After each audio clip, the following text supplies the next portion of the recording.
tehdasvalmisteinen verkonuittolaite, jota olen käyttänyt 2 vuotta.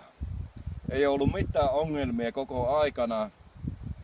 Tämä voi paikallistaa äänen ja valon perusteella. Ja tämä on suuri helpotus talvikalastukseen ollut, mitä on ollut, kun minä olen 40 vuotta kalastanut, niin tämä menee kävelyvauhtia jää alla.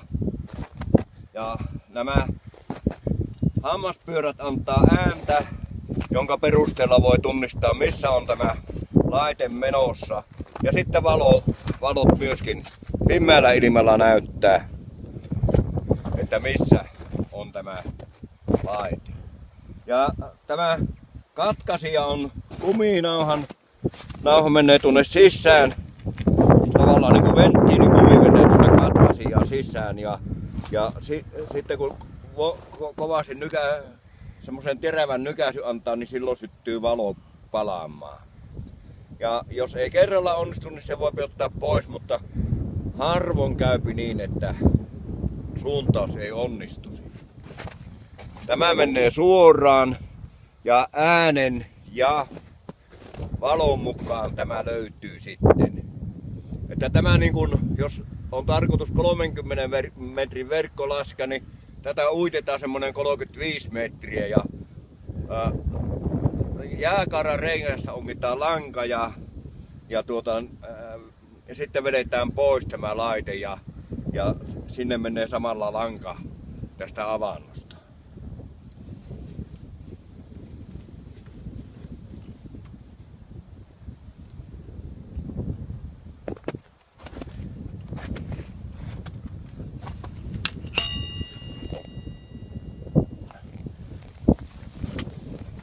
Nyt kiinnitetään naru tuohon laitteeseen, verkkonaru.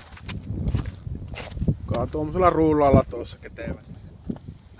Minä olen valmistanut viemäriputkesta tämmöisen suuntauslaitteen, jolla on helppo painaa tämä verkonuittolaite veden alle ja suunnata.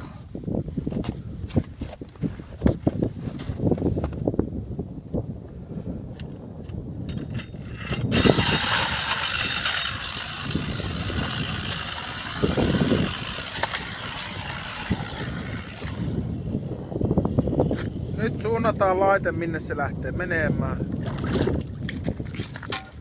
Ja nyt se lähti menemään. Se vettää narua nyt. Kun näkyy, niin tuommoista kävelyvauhtia tuolla jää alla. Milloin se pyssää? Se on mennyt 60 metriä, tuo merkki on 60 kohdalla. Niin siihen tuopi 60 metriä. Pitää joku 5 metriä pitemmästi laittaa, että sen tämä laskuavannon puolelle kaivetaan reikä ja ongitaan sieltä se lanka. Napakkaan nykäisy, niin se sammuu. Moottori siellä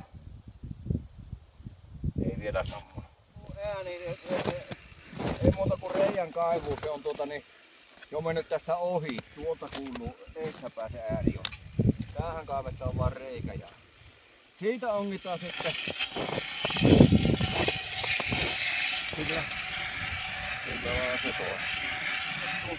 Niin tämmöisellä laitteella, jossa on ruuvit laitettu päähän ja täältä saranoitu, niin tämmönen pistetään jääkarran porasta, jääkarralla poratusta reiästä.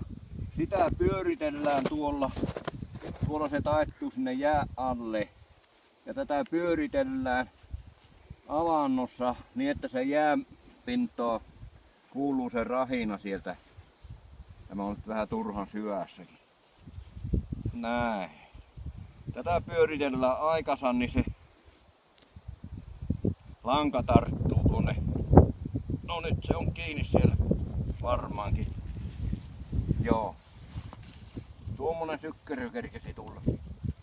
Kun aikani pyöritteli. Tähän sitten laitetaan tuolta verkonlaskuavannosta